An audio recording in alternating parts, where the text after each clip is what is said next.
Hi, my name is Julia. This is my first presentation as a student of Career Foundry, and I am studying data analysis with Career Foundry. I hope you enjoy my presentation. So this presentation is based on the findings in order to prepare for the next influential season.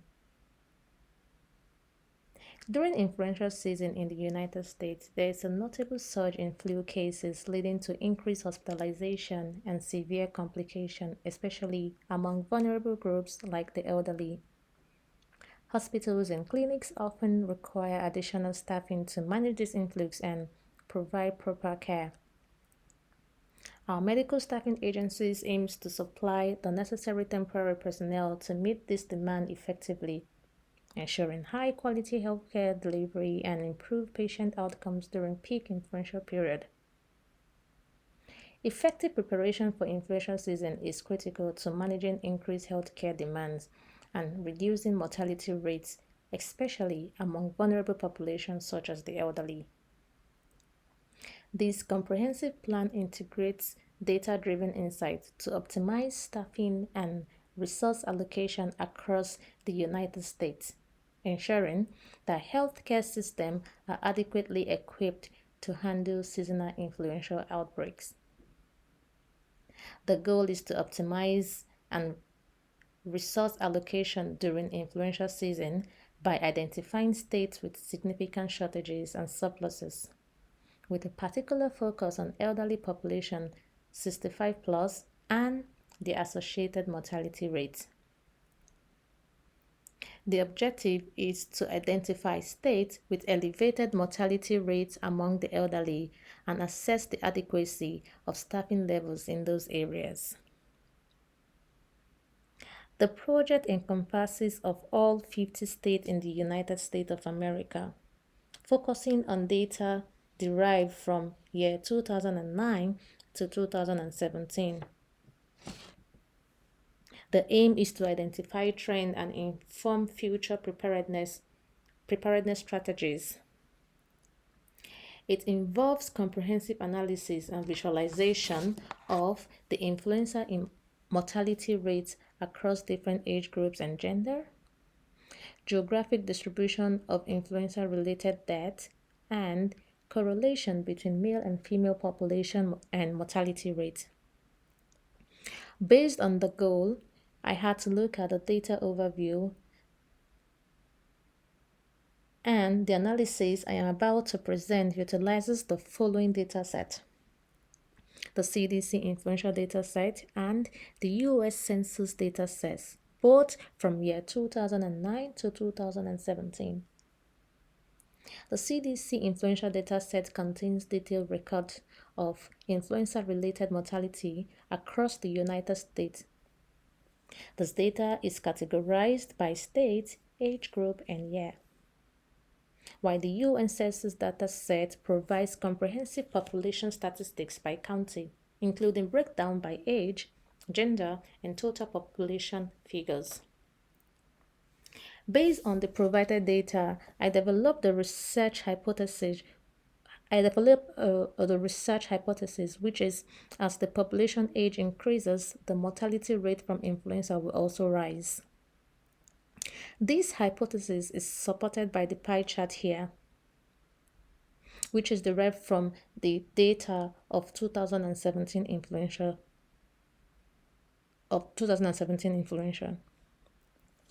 The data shows a clear trend with 53,446,000 deaths among those aged 65 to 74 and 113,081 deaths among those aged 75 to 84, with a drastic increase again from age 85 years and above of 212,739 deaths.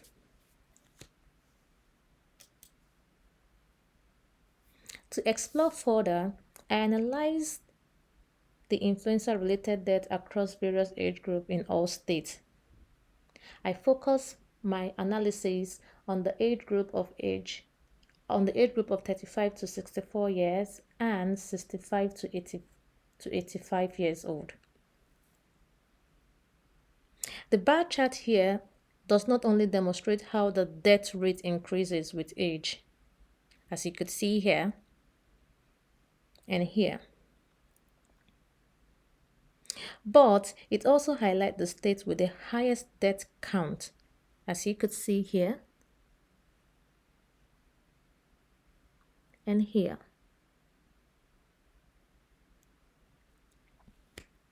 For clearer visualization, I used a tree map that reveals that in 2017, New Mexico had the highest death count of 4,265 deaths, followed by West Virginia of 4,190 deaths, and Montana 2,741, followed by Oregon, Florida, Maryland, Texas, and so on.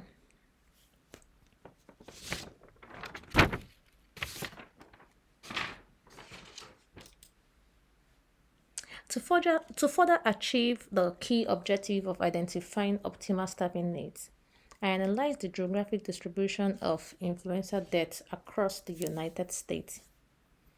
In this analysis, different shades of blue represent the total population by state,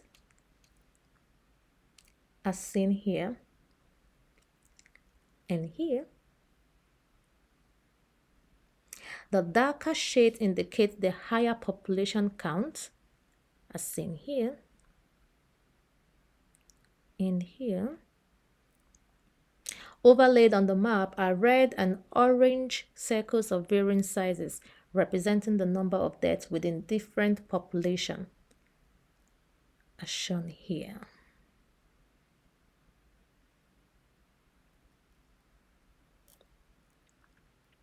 This dual-axis approach allows us to review both overall population distribution and death count, highlighting trends across states between 2009 to 2017.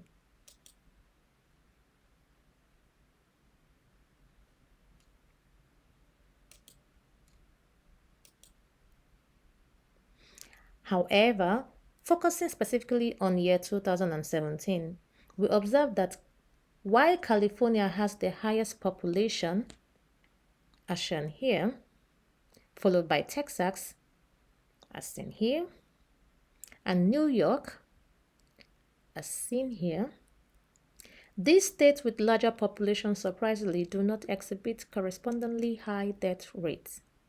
However, lower population, like New Mexico, Montana, and West Virginia, has the highest death count.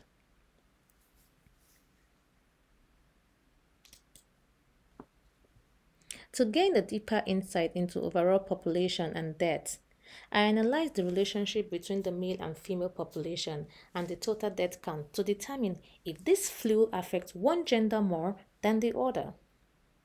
Using a scatter plot as seen here, with a trend line, I calculated the coefficient of determination, which gave me the value of 0.03, indicating a moderate correlation. This suggests that death rates across gender are relatively similar, meaning both male and female are equally affected by the flu, with no gender showing resistance. In evaluating the adequacy of staffing level across states, I organized the states by region and compiled detailed data on the total population of both male and female and the total death count. This approach allows us to better determine the optimal timing and number of healthcare staff needed for each state during the influenza season. It is evident from this analysis that the West region, as shown here, which has the highest bubble,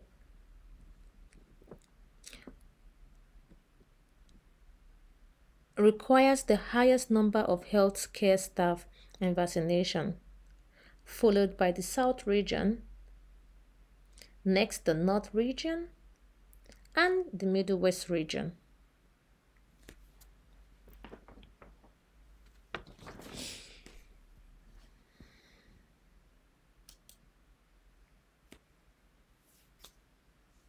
However, My key findings are that certain states exhibit notably higher mortality rates, especially among the elderly, due to insufficient healthcare resources and lower vaccination rates.